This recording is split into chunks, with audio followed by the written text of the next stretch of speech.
10 signs you're financially smarter than the average retiree. Hey folks, in my experience, and I have coached over 300 people, I've interacted with people daily in the comments, in an email, in a conversation with friends and family. These steps put you in the top 5%. Okay, so we're gonna have a little fun with this. I want you to keep score yourself, like just give yourself a 0 or 1 point as I walk through these. Tally where you're at and let me know in the comments how you did. Feel good about that. It's really a little bit of a poll for me to see how people are doing, but this is not a complete list. Okay, I don't want you to think about, hey, this is a checklist of 10 things. There are some table stakes, some common things that people do that everybody knows. Everybody's heard of the 4% rule. You know you need to diversify, you know you need to save and invest, and you know you need to manage your debt, you need to have health insurance. These are the basics, folks, okay? Almost everybody has these, okay? But these 10, you do these 10 things, and this is just a financial list, you're moving up, you're in the top 5%, okay? So let's get started here. And I saved the best for 9 and 10. These are huge. If you don't do these, you're bumped out of the top 10 or top 5%. Okay. So again, all financial. Number 1, you know your expenses. Okay. Don't roll your eyes at this one.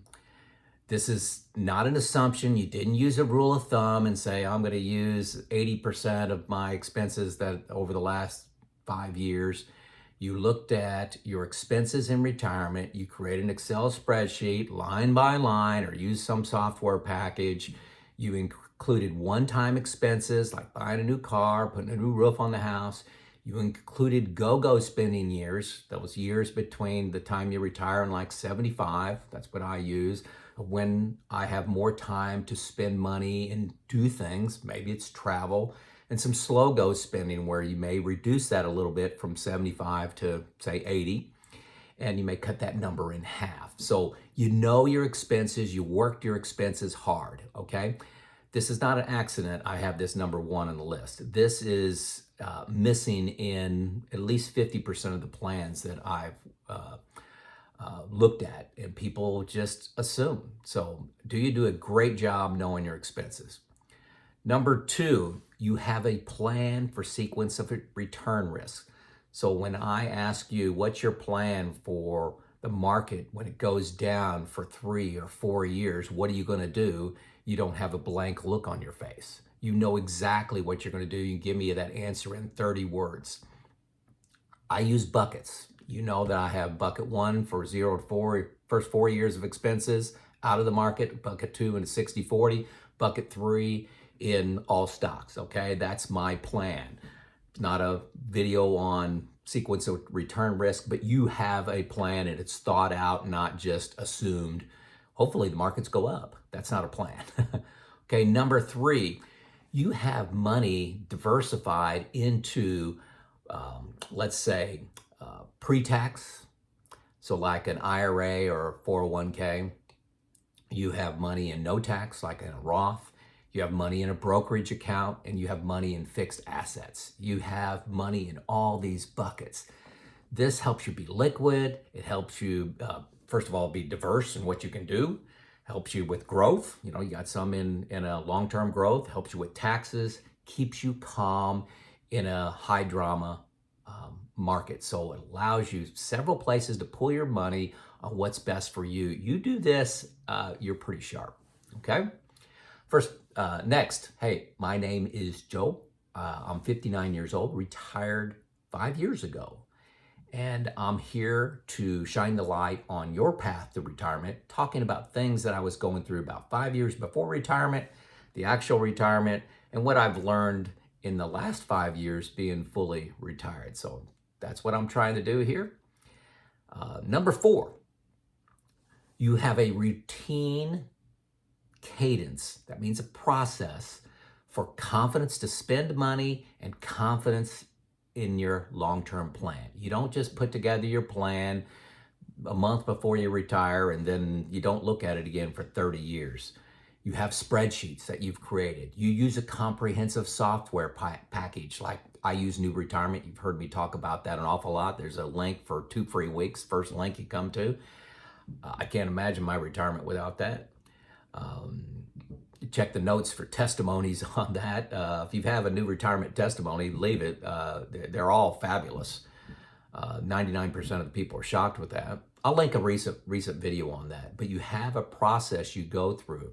Every quarter, I have a detailed process. It's 1 or 2 videos ago. I left them exactly what I do every quarter. But you have that cadence to give you confidence to spend, and actually gives me great confidence in my plan long term. So when the market's moving all over the place, I don't panic. Not panic, and the decisions from panicking are never good. Number 5, you have patience. Okay, this is a big deal. It's easy to have patience while you're working. Stock market's down 40%. You're buying at a lower cost. Everybody's can understand that. When you're retired, patience gets tested on a whole nother level, folks. Got to be prepared for that. Stocks are the long-term winner historically, but there's a lot of short-term drama. Just as an example, just the other day, somebody asked me to make a video. They said, hey, I've been investing in my 401k the last 2 years, and my balance is less than it was 2 years ago. Well, 2 years ago, check your balance on December 2021. Mine's still not back to that level. Getting closer. We've had a good week here, but that's a concern of mine when somebody's been invested in stocks and saying it's down for 2 years. I'm ready to give up. It's a long-term play. No action to your stock portfolio is most often, the right decision. Not, hey, the market's down 10%. I need to sell everything and go all the bonds. Don't chase returns. Maximizing your returns in retirement is not the goal. You need to increase your safety, but yet get some growth. You've won the game, okay? You've stopped playing. Think of football. When you're up by 3 touchdowns and there's 5 minutes left on the clock, you don't need to maximize your returns. You've won the game, stop playing, okay? Number 6, fees, and you try to minimize fees, especially from a financial advisor. This could be a great decision for you to hire a financial advisor, but they're pretty expensive. 1% under assets under management is a big deal long-term in your plan. Sounds small, if you went to the store and you were buying ground beef and they had a 1% sale, you wouldn't think much of that. But the 1% compounds every year, and it's a big deal. Big deal. If you think fees are small, check again, okay? This is fees both in like with a financial advisor and also fund fees. I've seen managed funds have 2% fee associated with them. 2.5. I think I saw 2.5. Just you got to know fees. It can be a major deal. Number 7, you don't just delegate your plan to a financial advisor. I can't tell you the number of people that I've talked to that said, hey, I've hired a financial advisor and I want you to check my plan, and they don't know any of the details of their plan. They'll send me the 22-page report, what they got from their financial advisor. They really don't understand it. They've delegated their money to somebody else. Folks, nobody cares more about your money than you do, okay? You got to understand it. The information has never been easier to get than now. Never been easier. YouTube is fabulous. There's books, there's magazines.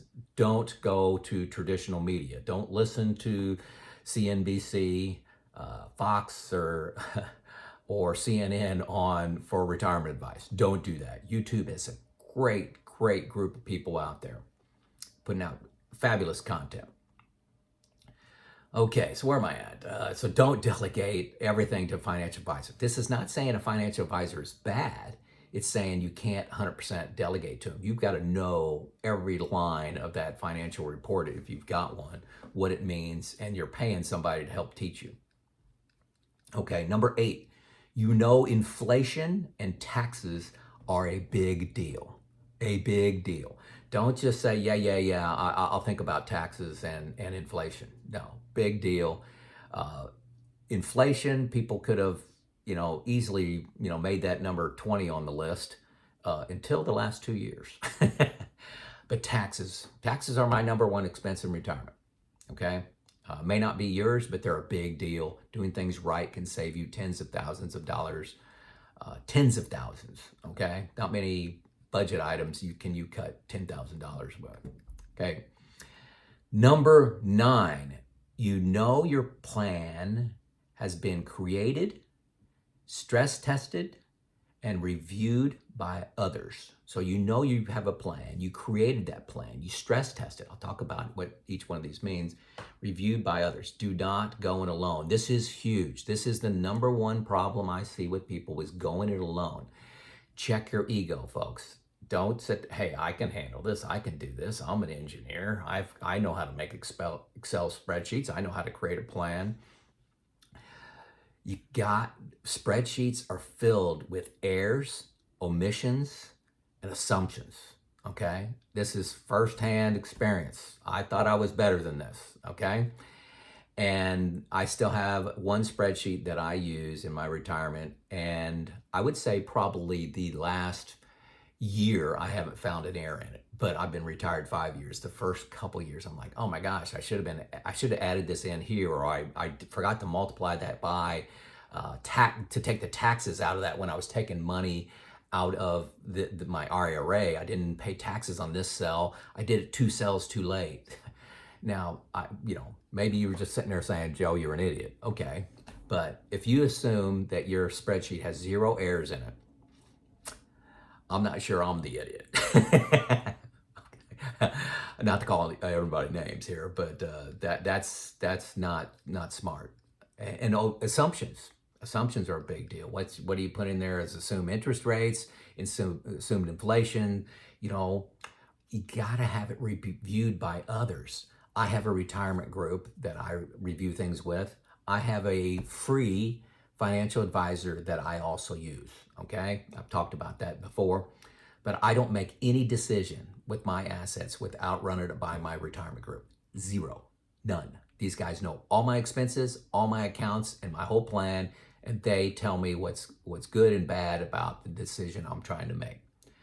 If you have no idea how to start this number 9, don't go it alone, have the plan checked, contact the folks at Money Pickle, the second link below. It's free. You click that link, it'll take you to a calendar, and you put in the date and time you want to talk and what you want to talk about. Your agenda, 45 minutes, completely free, okay? Completely free. This is a start to adding people to look at your plan to see where the errors are.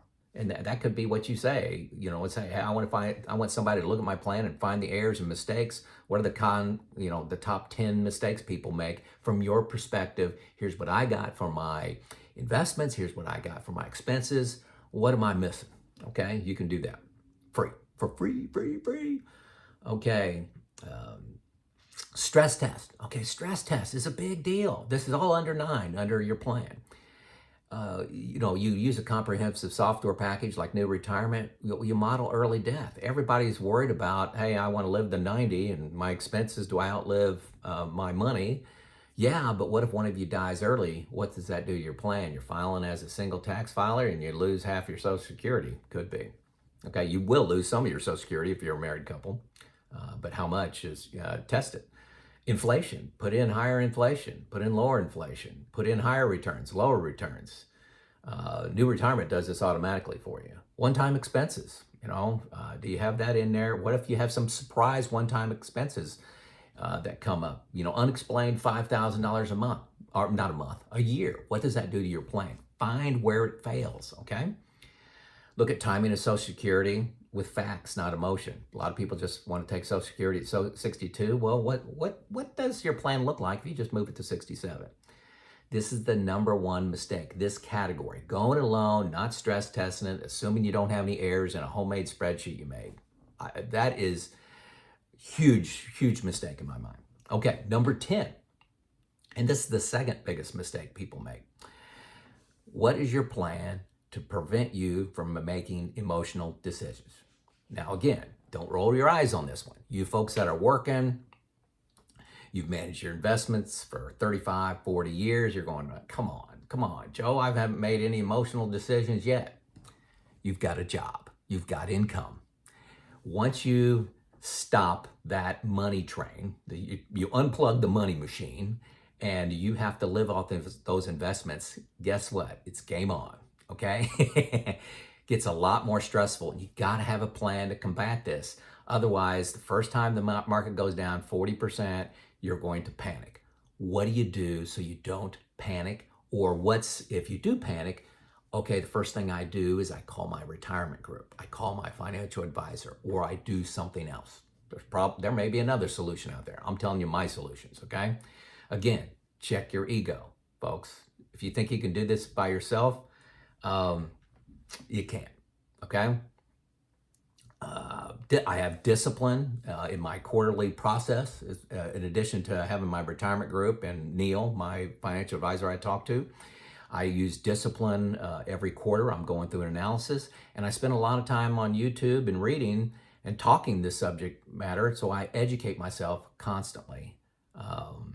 It's a job. It's a part-time job. Manage my finances in retirement is a part-time job, okay? It really is.